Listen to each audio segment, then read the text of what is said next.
That was the message from African and Caribbean leaders who met in Ghana's capital, Accra. The delegates were there to intensify the global push for reparative justice for slavery. One suggestion includes plans for global panels focused on reparatory justice and restitution. The mission converts long-standing demands into real enforceable commitments. Future generations will judge us not by the resolutions we adopted, but by the progress we achieve. And so let them say that in Accra we chose truth over denial. Let them say that in Accra we chose partnership over indifference. And let them say that in Accra we chose justice over delay. And let them say that when history called upon our generation to act, we stood up and we answered with courage. All right. Welcome to Pan-African Perspectives, your bi-weekly live stream where we talk about all things Africa related. On this special edition, we have a special guest with us today, Maggie Debrah, who is the founder and co-founder and CEO of Ito, and we're going to talk through the historic moment where Ghana hosted 80 nations for Slavery Reparations Summit. That was last Friday, the Next Step Summit, and that was a next step after the historic UN resolution that happened back in March. Before we get into that story and more, let's start with some introductions. I started with your introduction, Maggie, but maybe I should turn it over to you to do your introduction more in full, and then I'll introduce myself. Yeah, hi everyone. I'm Maggie. I'm one of the co-founders of Ito. Ito is basically a discovery platform where you basically get to discover the very best of African culture, and we are starting off with food.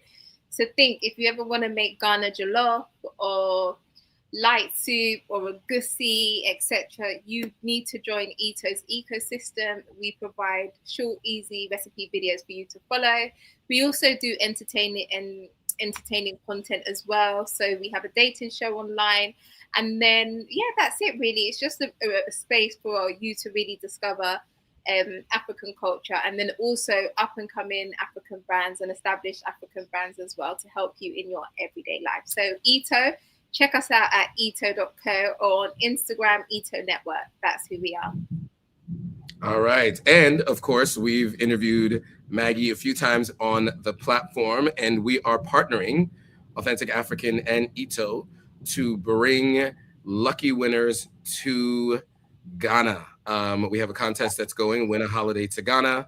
You can find that at ito.authenticafrican.com to enter for your chance to win a trip to Ghana, 5 days, 4 nights.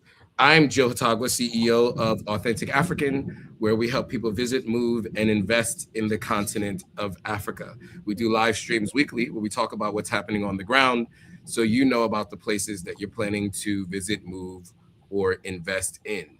So back to today's topics. Today we are talking about Ghana hosting 80 plus nations for the Slavery Reparations Summit.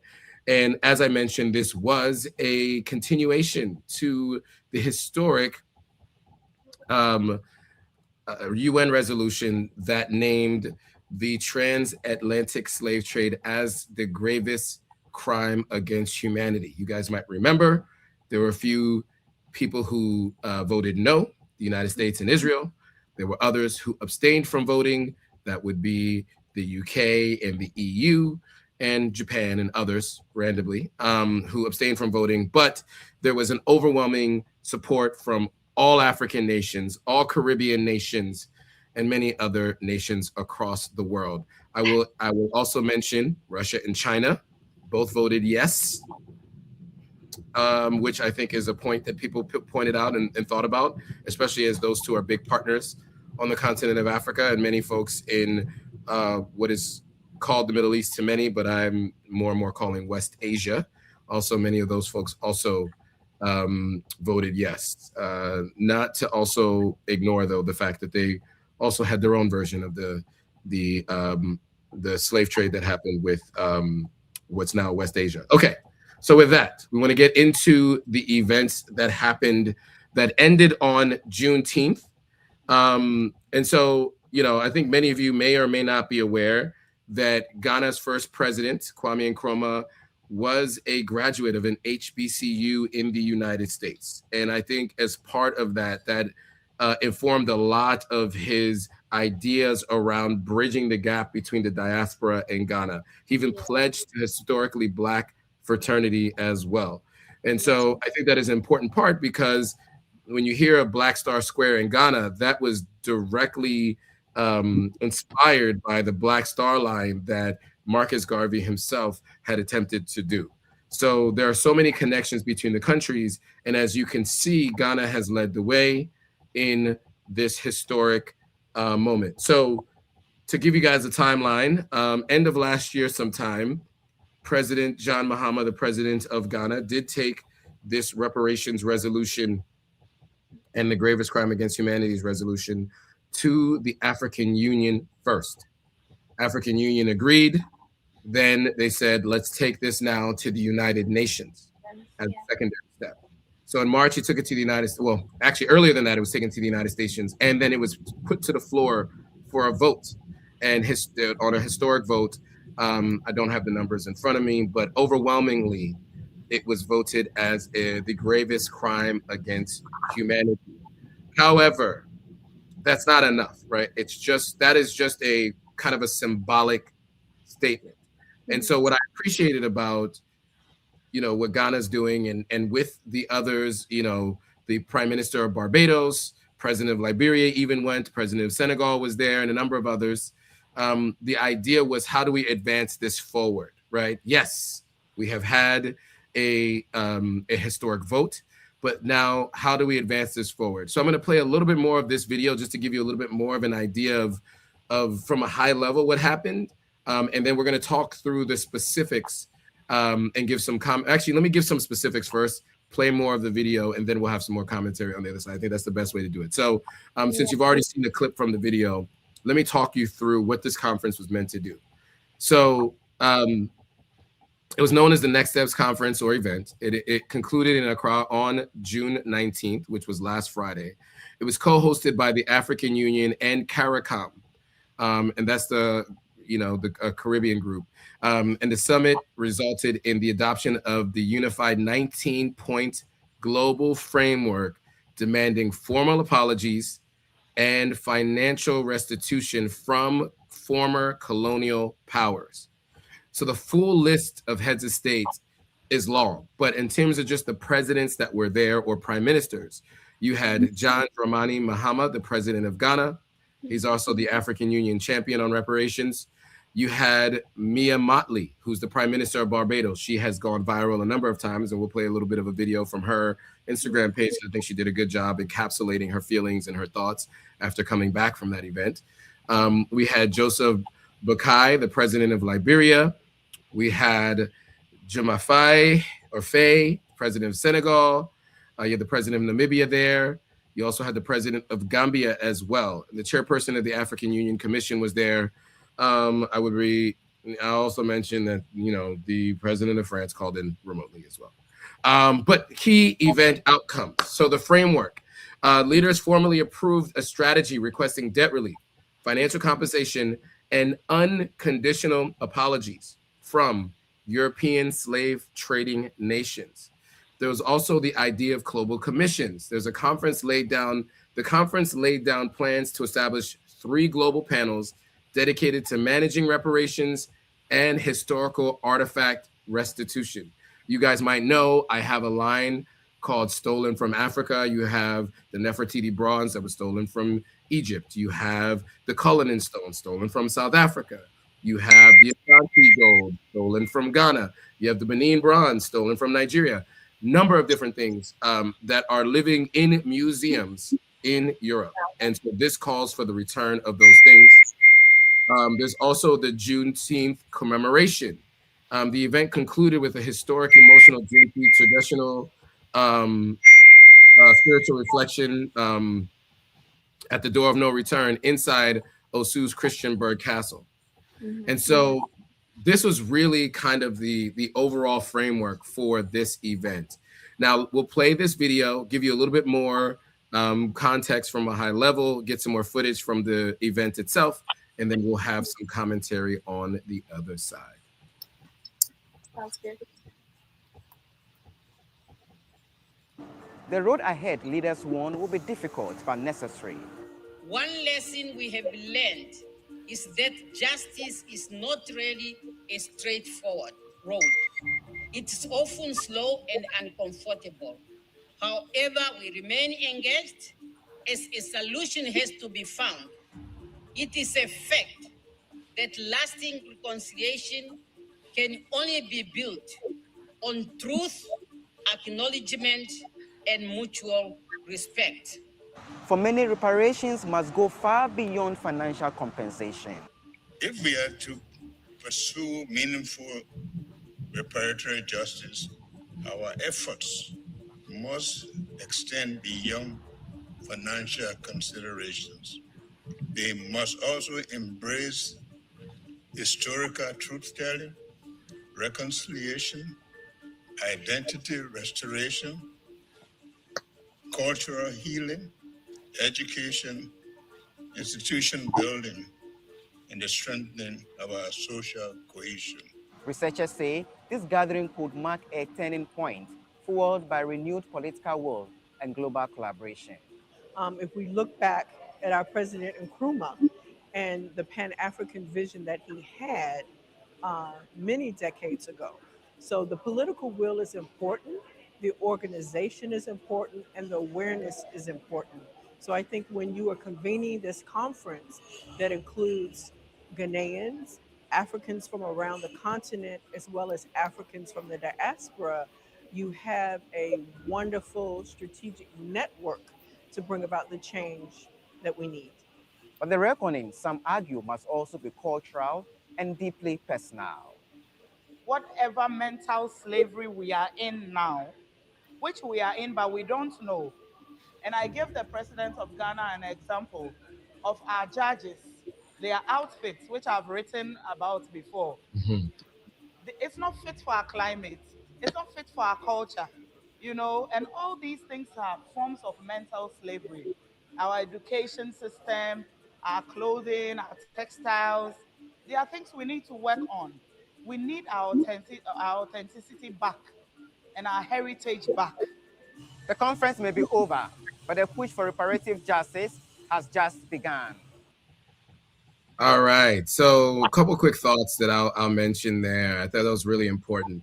Last year, Burkina Faso banned the use by judges and lawyers of the traditional British wigs. And it is something that you see all around the continent of Africa. It's kind of ridiculous, in my opinion, just to be honest, to see Africans in they have graduated from law school, past whatever the bar is, and they all have a picture. Every lawyer's office that I've stepped into, the wig, yeah, the wig, and I've always found it to be fascinating that that part of European history remains and unnecessary. Now, I do have to mention, though, that many of the laws and how they were written do have a lot of roots in European history. So, for example, many of the laws in Sierra Leone, for example, I can only speak to that because I've sat in court on a number of occasions, will call back to British law, common law, colonial law, etc. A lot of it has been rewritten in the recent years, but it still calls back to some of the law that has been stated and brought from the UK. So that's just one example. But what I think was really important about this conference specifically was the fact that they brought together all these heads of state and they communicated paths forward, frameworks to work towards, things to do instead of complaints or just conversations, but actual bodies of powers and commissions to work together. And the most important thing, I think, was that it included all areas of the diaspora, not just Black Americans, not just Black Brits, but also the Caribbean, which I think is many times left out of the discussion, unfortunately. And I love how Mia Mottley has become kind of the voice for the Caribbean a lot, because she's bold. She is she speaks clear, distinct pathways and plans for a future, and she's someone obviously that people respect greatly, and I think it was important for her to be there. Also, the president of Namibia being there, because she also exemplifies that within her country in terms of childcare and schooling and the reforms that she's been doing in her country. And so it was great to see the folks from other parts of the continent, from other regions around the world, to come together, because I don't think we can do this alone. And, you know, there's the idea of reparations in the United States has been called for by many times by many folks, but it's never been a leader, a country leader of the United States that have been a part of it. There's been leaders, but not the political leaders. And I do think in order to make this happen, you need political leaders. And so I'm glad President Mahama has championed this and pushed it through. Any thoughts from you, Maggie, on the conference itself, or overall the next steps that they're working on? Yeah, to be honest, if I'm going to be honest, I don't think it's going to prove fruitful, in the sense I don't think any reparations are going to be paid. I think if Africans are sitting here expecting for, whites, other ethnic groups to come in and save the continent, it's just not going to happen. And the reason why I say this, because, when you think about the US and what's still happening on the ground in the US, where we're seeing young, innocent Black men being subjected to ridiculous legal systems, it just shows us that racism still exists, right? And the powers that be have designed the world so they benefit from it. And if we do not see change in their own country, why would they feel the need to start deploying or to pay back for the wrongs they've done in the past? I think how we should look at it, and yes, it's a great initiative to even bring these African leaders together, but I don't necessarily think it's going to prove to give them, these African leaders, the results they want, especially when you look at the public sector, not naming any names, but, a lot of capital has even been deployed in terms of the, let's just say, fixed income market as an example. And where has the money gone? If I'm being honest, I think what African leaders need to really focus and prioritize on is, how do we solve our problems without any help? How do we work together to fix Africa's core problems without any Western aid? And the only investment, or the only partnerships we look at, is investments from strategic partners who are willing to come in and partner on a project and be 50-50 or 75 to Africa, 75 to the African country and 25 to them. I think we need to start really using our brains. And I haven't watched all the clips because there's only so much knowledge I can take in, but I also think we need to, something as big as this, I get it, right? I don't follow the legal system. I rely on my lawyers for that kind of world. I don't understand it, but I'm not forming part of my argument as the wigs we are wearing. Change the laws in your country and stop wearing the wigs, right? Like, there's some things that we have to come together and realize we can change for ourselves. We don't need a global stage, or we don't need the white man to come and tell us to do these things. We just need to have a plan. And I think also, when we look at, replacing some of, the colonial systems that have been put in place, it's like, okay, what are we going to replace it with? Do we have our own laws that are going to govern these countries well, or are we going to now invite corruption? And I think we need to have a plan for what life looks like when we don't have Western aid. That's what we need to be focusing on. We need to be focusing on what can we do together. African leaders, Caribbean leaders need to be working together, because I think one thing they always teach us is, if you sit there and wait for someone to come and do what you believe they should be doing, you could be sitting there for 100 years, you could be sitting there for 500 years. But fundamentally, you're just sitting there waiting.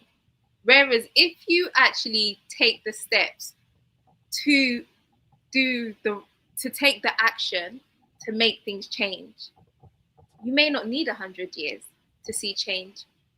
And let's forget about the continent, just this country, let's just say Ghana, for instance. Let's look at what's happened in but China was never China, right? But they made some hard decisions. Singapore got independence after us. Look at Singapore now. I don't understand what we're waiting for. We have to do the hard work, and we need to work together. No one's coming to save us.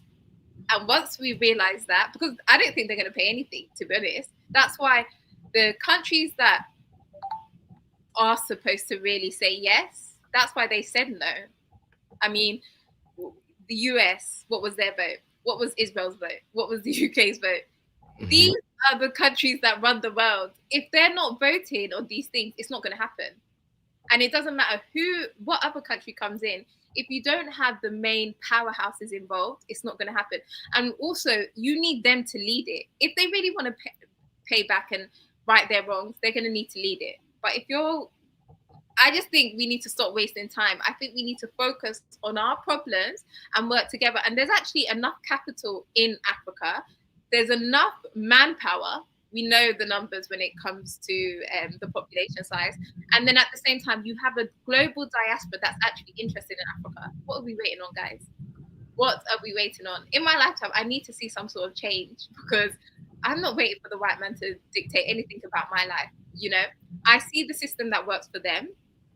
And I'm grateful for the system that's worked for them, because it's also allowed me to get an education. It's also allowed me to work for some amazing firms in the world. I've been paid. I'm happy. But then I also understand the problems that Ghana faces, right? And I'm taking the actions to live between two countries. Obviously, I would like to be in one country, but that's not my reality. But the point I'm trying to make is I'm taking the action. So I just think, let's stop wasting time. These people are not coming to give us any money. Let's focus. I think they're not going to give us any money. So that's just all I want to say. And again, I haven't followed everything. Sure. So then, I'm just kind of speaking more from like my viewpoint and how I see things. But I see it's a nice thing they're doing, but it's nothing there. We need to do ourselves. Yeah, that's my view. Does anyone else want to join the conversation? So let's see if there so a couple of things I would add is, I do think that two things can be done at once. I do think it's important to have a truth and reconciliation and to have a global acknowledgement, even if the ones who are meant to pay it don't. I don't anticipate that the amounts that people want will be getting paid, right? I think that is a very unlikely scenario. And in fact, I think it may be unlikely that anything gets paid at all. Yeah. But I do think that once you have language for something, once you have a process for something, you can drive towards something, whatever that is. But to your point, it shouldn't be the only focus, right? So I do think, with this 19-point framework, because I think what you're saying, I think there was a lot of questions that people had, right? And in part of it is financial restitution. It's unconditional apologies. They're asking for cultural and ancestral restitution, global governance and financial reforms. So, they want to do structural reforms to international financial bodies like the IMF and the World Bank. They wanted to do unified global pressure to get these leaders to make these changes, and a number of other things. It's a 19-point framework. I do think that many of those framework pieces, the first couple are largely symbolic.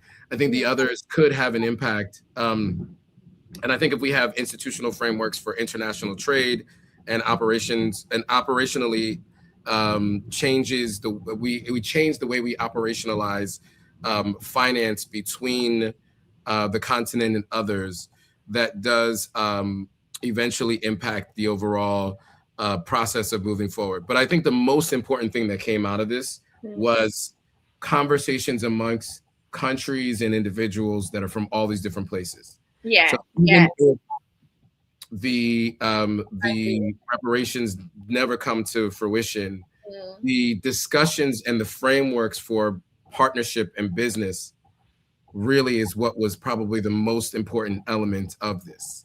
Yeah. I think that, you know, there's been conversations about trade, about flights between, you know, the Caribbean and the continent of Africa. There's all kinds of different things because, you know, we have these trade groups, right? You have the West African community, you have the you have the Economic Community of West African States, ECOWAS. You have the East African Federation. You have a Caribbean CARICOM and other Caribbean federations and groups. These groups always operate independent of each other. So ideally, we see these folks begin to work together, and that helps with collective bargaining and the ability to negotiate better deals for our natural resources, and sharing of information and insight and intelligence when it comes to all kinds of different things, famine, when it comes to jihadist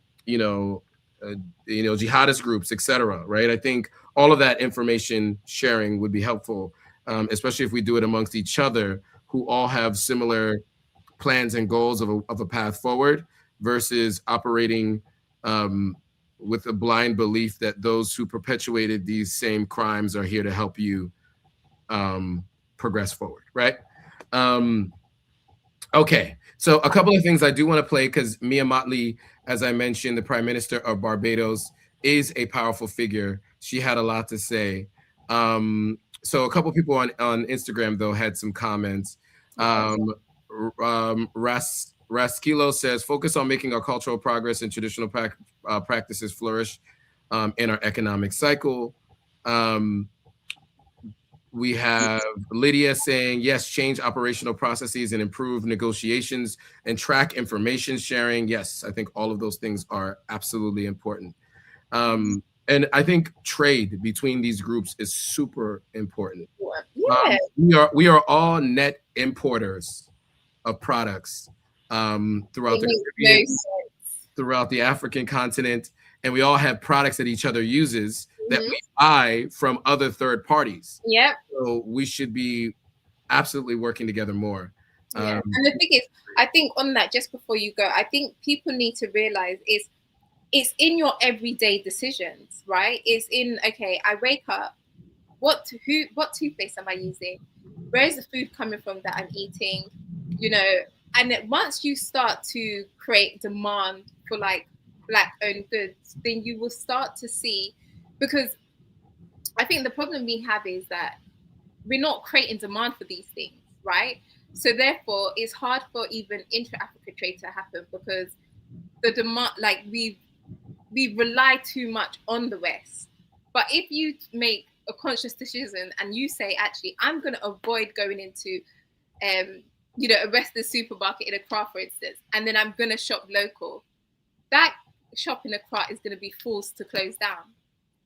And then your dollar or your pound or your cities is now going to that local market queen, local woman. She starts to feel empowered in her trade.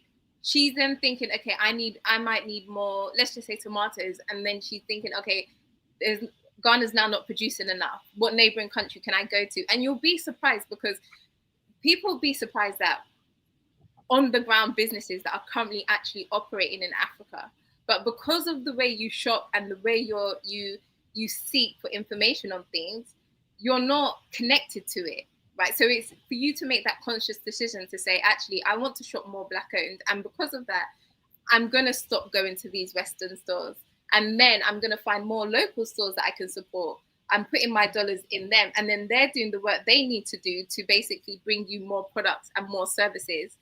And then you'll find naturally, because they're seeing demand, they will start building the relationships in other parts of the continent to bring us more services.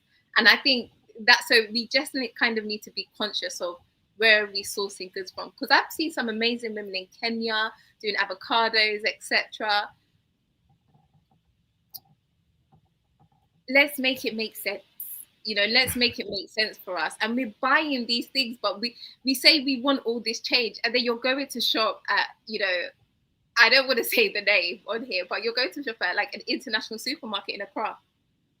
Are you really doing the things that will create the change? And you will be surprised at if 50 people move their cities from that international store and put it into the local businesses like the Market Queens, etc. You'll be surprised at the impact, the economic impact that will have on trade on the ground and what doors it potentially could open. Yeah, so that's what I want to say then.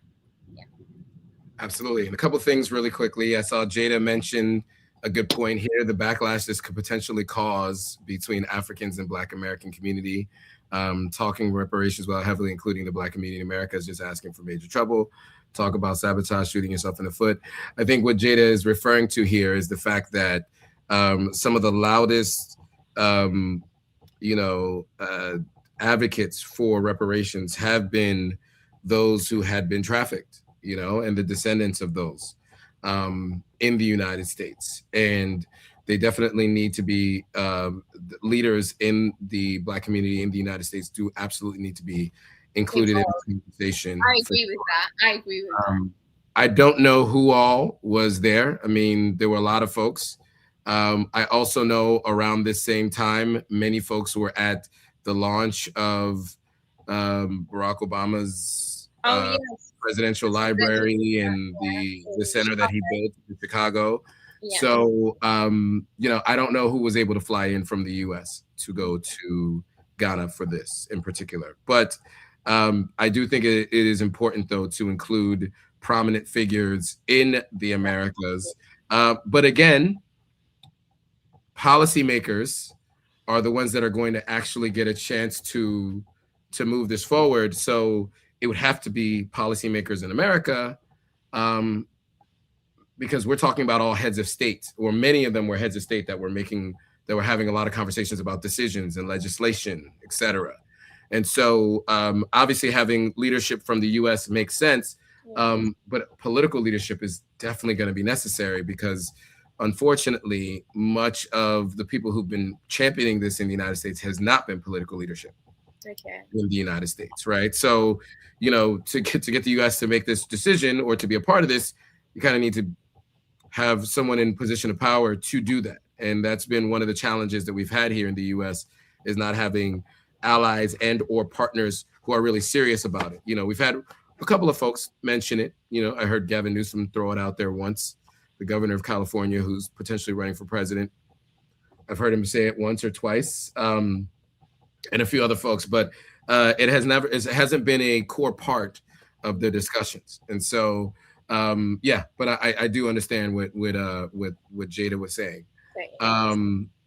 So what I do want to do is really quickly get to some of the comments that Mia made. I think she put together some really interesting videos, which kind of talk to her thoughts and how she sees this. So I did want to just give some time to kind of play some of what I saw because I'm a follower of her platform, and I thought it was interesting to kind of hear her comments and what she said. So let's play that, and we'll have some more commentary afterwards. Mahama, the people of the Caribbean have come to join hands. We in CARICOM have been fighting now for virtually a decade on this issue of reparations.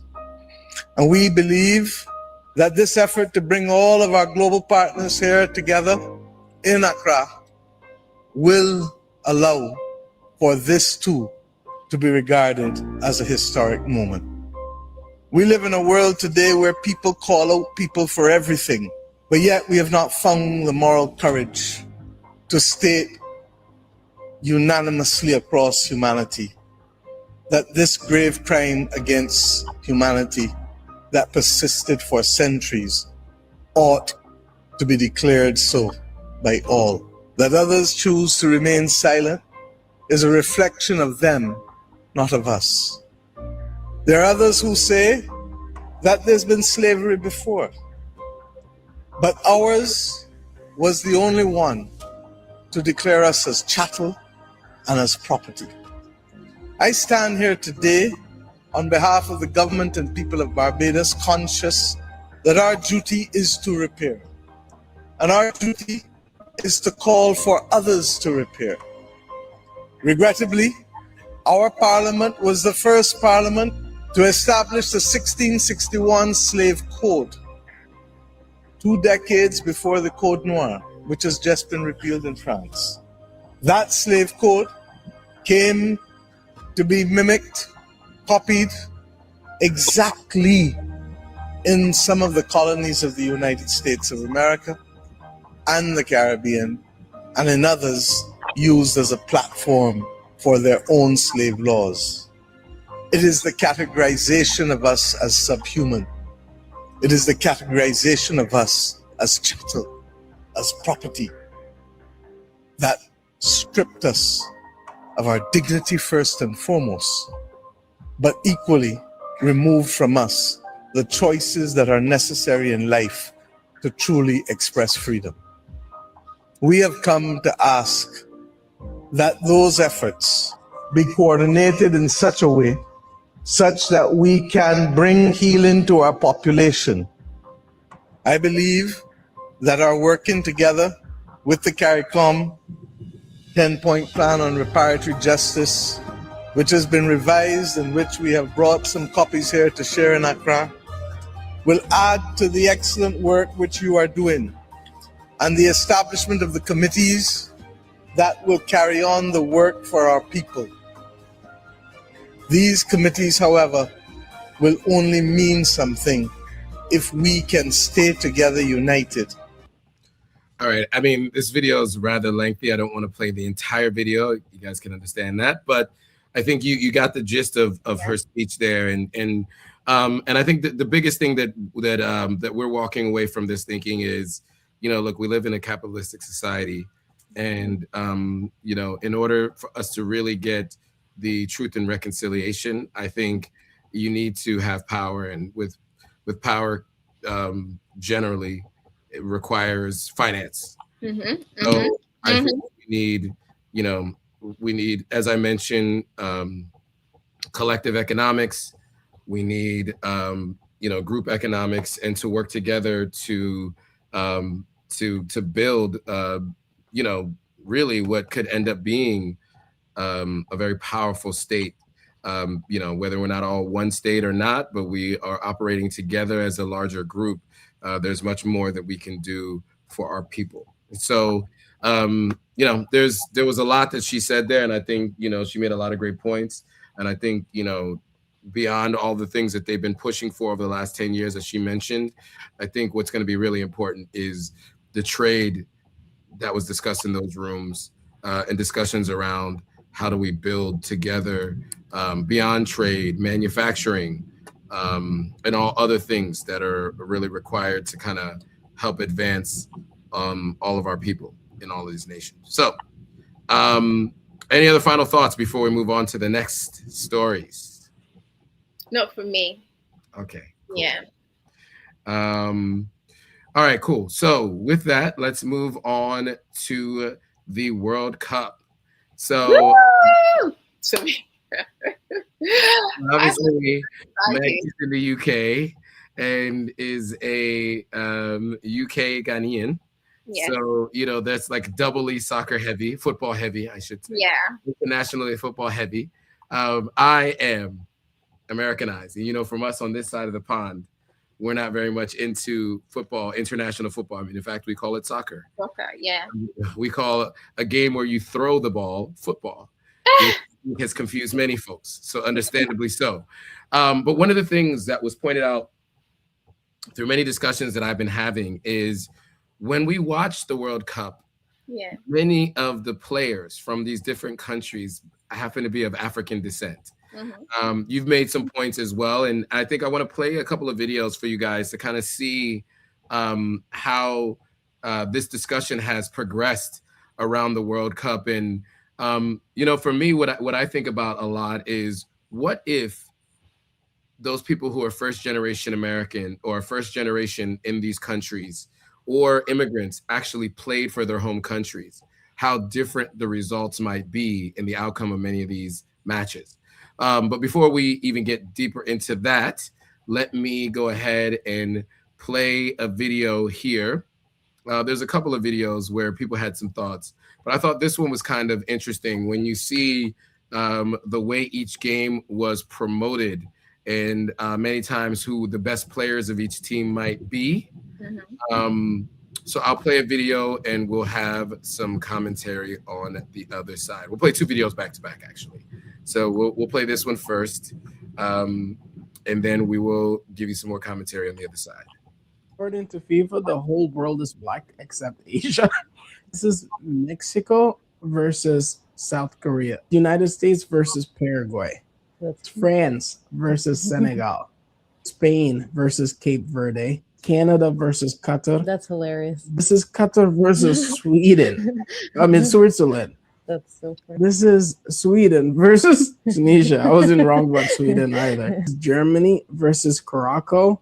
This is Australia. This last one is Poland versus Chechnya. So there's that. Let's, and then we have another very spirited conversation coming from History in 3. So there's a little bit of history and historical context in this one. So we'll play this and have some commentary afterwards. If you ever thought you were a minority, just watch the World Cup. It don't matter what team you watch, you finna watch black excellence. Because apparently, we're the global majority. Okay, I was watching Switzerland. I said, how'd they get all those black players? They didn't even colonize anybody. That's just where the colonizers parked their money. But then I watched Qatar get washed by Canada. Most of Canada's team was black. I know I ain't the only one. I said, how many people did Harriet Tubman take up there? But then I looked again, and half of Qatar's team was black. Apparently, gold ain't the only thing that the UAE and Qatar are taking from Sudan. But sorry, there are a lot of Afro-Qataris there because of the East African slave trade from the 17th to the 19th centuries. Back to the World Cup. In typical colonial fashion, the players are black, but the coaches are white. Even the African teams, South Africa, Congo, Ghana. You know, white people get so uncomfortable when we're in charge. I mean, that's why the FBI had an entire room for the city of Compton when it became the first city west of the Mississippi with a black mayor. It's also the reason that the CIA assassinated Patrice Lumumba, the leader of Congo, staged a coup d'etat of Kwame Nkrumah in Ghana, and provided intelligence that led to the jailing of Nelson Mandela in South Africa. Too much. For some reason, the West believes that the people who built their empires need overseers. That's the only reason I feel some type of way about the white coaches. I think this is the perfect moment to say, this is the real map of the world. This is the size of Africa. This is the map that the African Union is finally campaigning for. The one with the real measurements. Because in European maps, Greenland and Africa are the same size. But Africa is 14 times larger in real life. Look, we have never been a minority. There is nothing about us that is small. We are the cradle of civilization. And everything comes from us, including these whoopings on the soccer field. Okay. Very, very aggressive, but historical context as well. So my initial thought, the first thing I'll say is, to the points that he made, I think one of the things that I think has to happen, and it's starting to happen, is this collective bargaining and the idea of being proud of where you come from and not feeling like you need to escape from your country to get to a Western country in order to have a better life. And so to some of the points that you made earlier about policies, changes, things that need to happen within our countries, I think this is a perfect example as to why so many people feel the need to go elsewhere and still represent other countries instead of their home countries. So that's my initial thought. Your thoughts on some of the videos we just played and some of your other ideas and comments you speak about it as far as the World Cup is concerned. Yes. So again, I mean, for me, guys, what is the average footballer's salary in sorry, I shouldn't be laughing. Oh gosh, sorry God. What is the average salary of a footballer in Ghana a month? It's probably between $500 to $1,000. So and a lot of these footballers have come from poverty. So the point I'm making, someone that's come from poverty, if an international team, so even forget playing at the World Cup level, if an international team is going to basically take you from Ghana to London, and you go from £1,000, let's be generous, £1,000 a month to now £500,000 a month. I would hope that everyone on the call goes and works for the international team. There is nothing he needs to prove. He needs to take himself out of poverty. That is the first thing. He needs to take himself out of the situation where he's surviving through to thriving. So the African players being in international teams, I understand, because guess what the international teams are doing, or guess what the international teams have done that the African teams haven't done? They've invested in sports. They've invested in soccer. They've invested in football. So therefore, they can pay talent, the best talent in the world, to come and play for their clubs, and then ultimately get them through the route of citizenship for them to play at the national level. So I think when it comes to people saying, arguing that, yes, it's amazing right now that African talent is global. It's amazing that we're sitting in the West and we're thriving. We're on the continent and we're thriving. But I think if everyone wants to be serious about seeing more talent in Africa, then you need to talk about the infrastructure in Africa. We had Anthony Joshua, may his two friends rest in peace, visit Nigeria. They got into an accident. Unfortunately, 2 members died in, death or no impact. Anthony Joshua was the only person that survived in that, and the driver. So there was 2 of them that survived. After that incident, where was the ambulance? Where was the ambulance? So we have to be realistic. Africa at the moment is not set up for the diaspora to even come back home and bring their talents back home, right? What we need to be thinking is we need to be thinking strategically when it comes to these things. We know we have talent in the West. We know they're doing amazing things. Let's get them earning, and let's set up vehicles for them to start investing back in the continent. But should we now be online debating that, the West needs African talent for its industry to survive? No, it's actually set up. It's amazing to see that FIFA has been able to bring how many countries from across the world, not just Africa, just to come into one region and celebrate sports, celebrate football. And on the back of that, there's advertising. There's so much money that is made from this sporting event.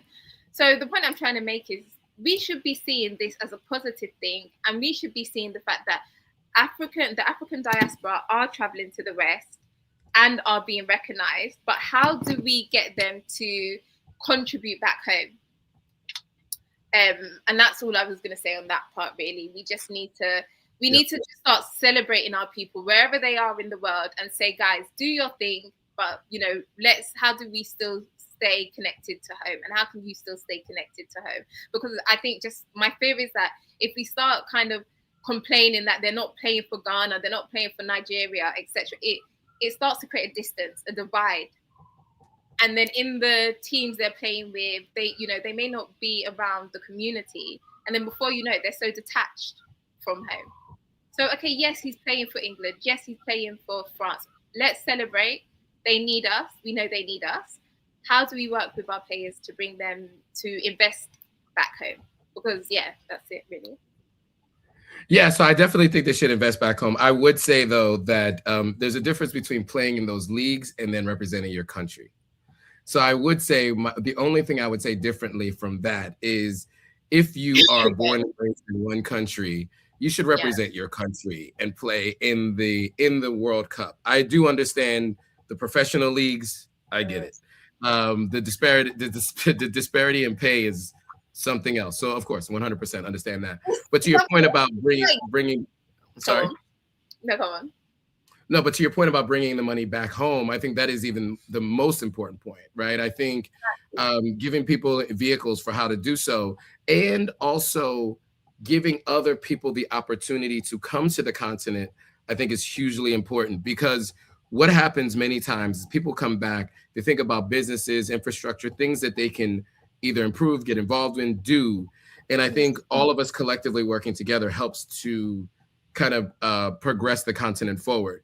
And that's part of the reason why I wanted to partner with you on the Win a Holiday to Ghana, because I think it's very important for people to step foot on the ground with a different context, right? To go through an experience of learning some historical facts, getting involved in some of the chocolate making and other things like that, to see, and see and learn the history of some of our countries and how things have progressed and where we are today and where we'd like to go, so that people can participate in that process.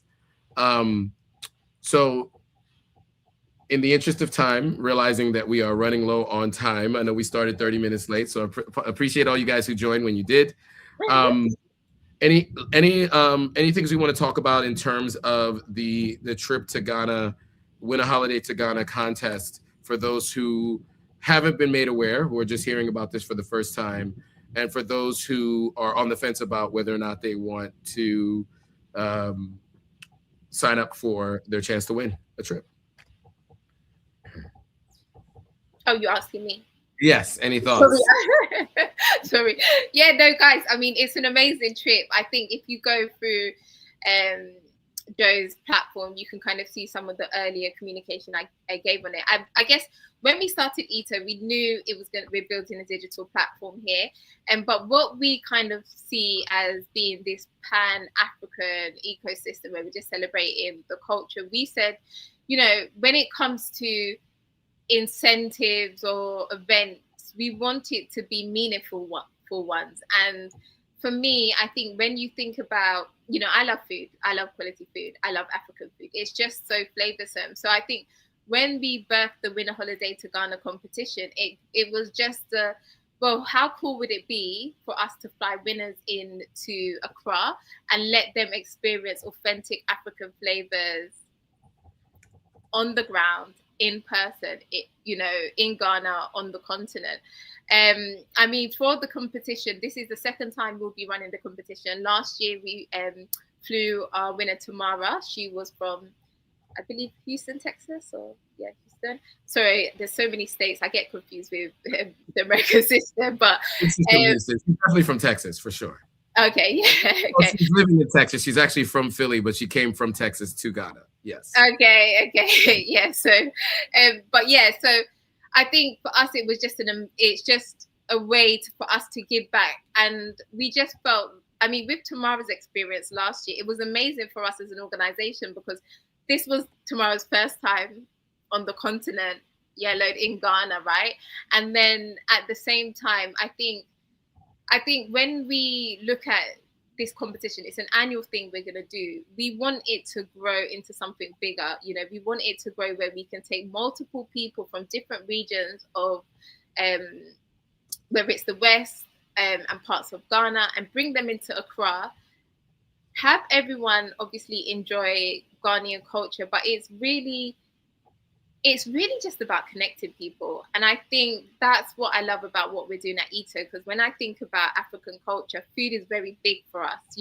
It's Sunday dinner, just bringing people around, talking about how stressful your work week is, what's going on. And I think for ITO, this is what food is doing for us, is us building this global digital platform for people to learn how to cook African flavors, see the ecosystem, and then also saying, okay, every year a few people are going to be able to win a trip to Ghana and experience it for the first time. So even if you're on the fence, there's a way you can enter the competition for free. Guys, free. All you have to do is basically, go on ito.authenticafrican.com and it will set out how you enter for free. You just have to post your details in.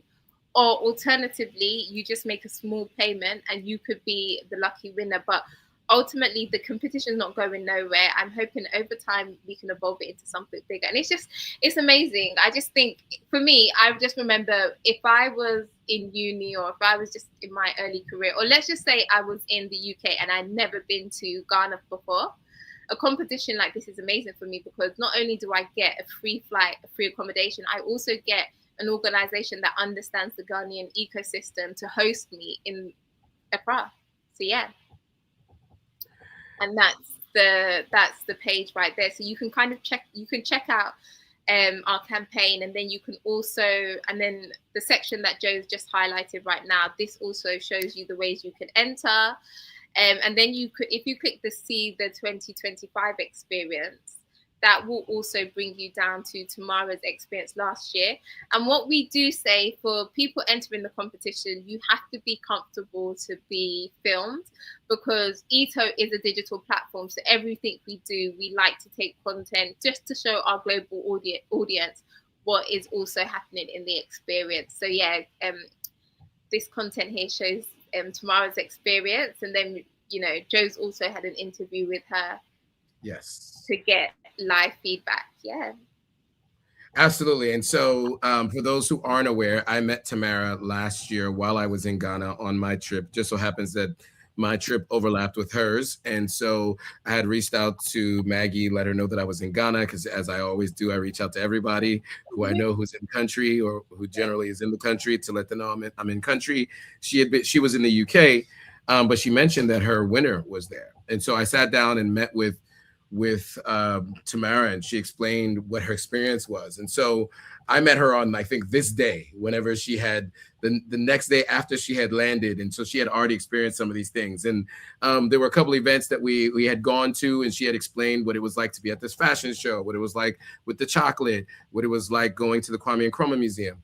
And so all of those experiences and the red carpet that was rolled out for her, and the really top tier, top quality experience that she had led me to want to partner with Ito on this experience. So that's why you see our two brand logos at the top here.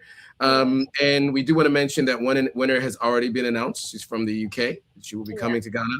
We're looking to get to our next winner once we hit the 3,000 entries. So make sure you guys enter. The more entries you do, the more entries we see, the more likelihood you have a chance to win. And I will say, in my interview with Tamara, I thought what was interesting is that she did a significant number of entries. She did over $100+ in entries, because she was like $100. She's like, I'm supporting a Black-owned business.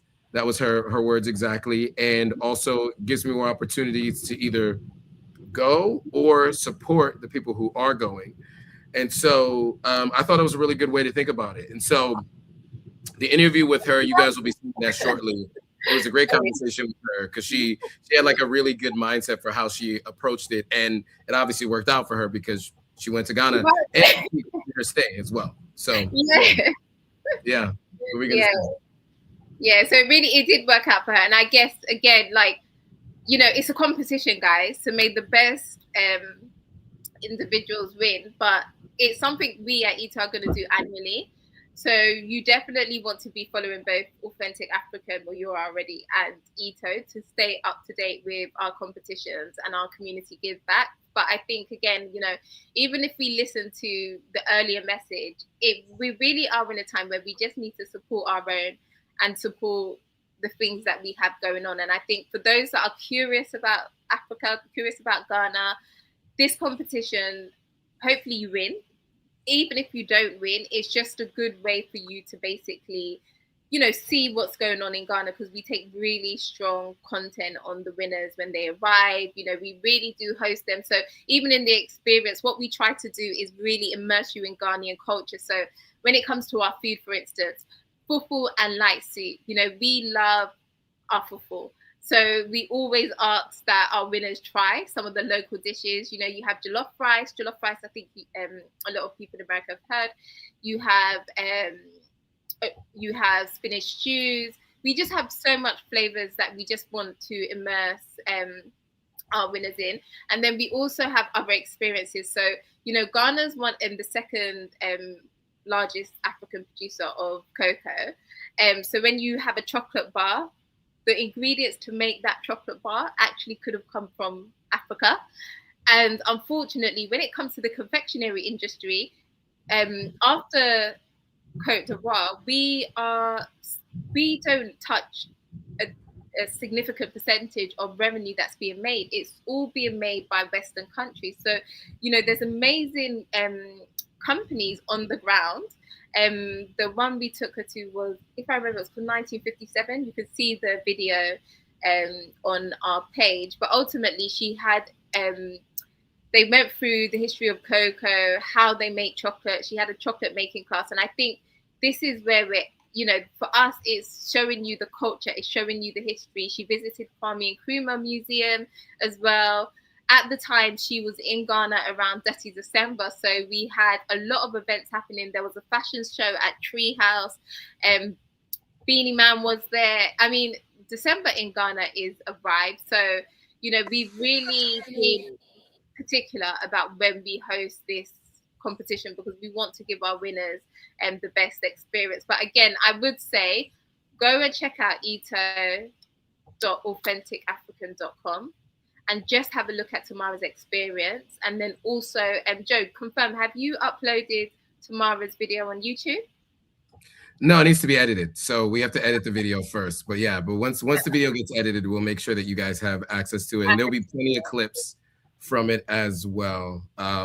So yeah, stay tuned for that, because you'll get a chance to hear directly from her experience. I mean, I asked her, you know, a lot of questions. I mean, it was quite a lengthy interview. So we'll have a bunch of clips for you guys to see over the next week or so. So definitely stay tuned for that. I do have to jump. Of course, the day job is calling. I wish we could spend some more time talking about this, but you know, that's what covers the cost of all these live streams, etc. So, but you know, we want to thank everybody who joined and who has been involved in the conversation. We would love to continue to hear from you. Remember to go to ito.authenticafrican.com to enter for your chance to potentially win this trip or this holiday to Ghana. Ensure that you go there as soon as this video is over.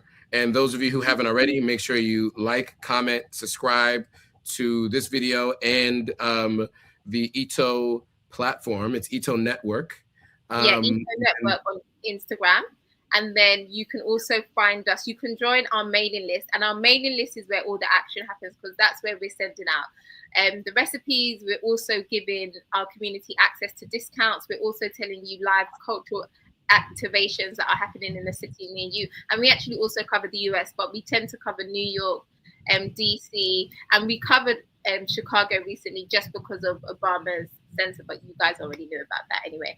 So yeah, so head to ito.com, join our mailing list, and at the same time follow us on Instagram at Ito Network or TikTok Ito Network. And even if you're unsure now, just follow us to understand our community, what we do, and the competition ends end of July, so you have time to make a decision. Yep, and you can follow me at authenticafrican.com and with or just Authentic African on all platforms as well. And with that, thanks for watching. We will see you guys all in the next live stream. Bye, guys. Thank you, guys.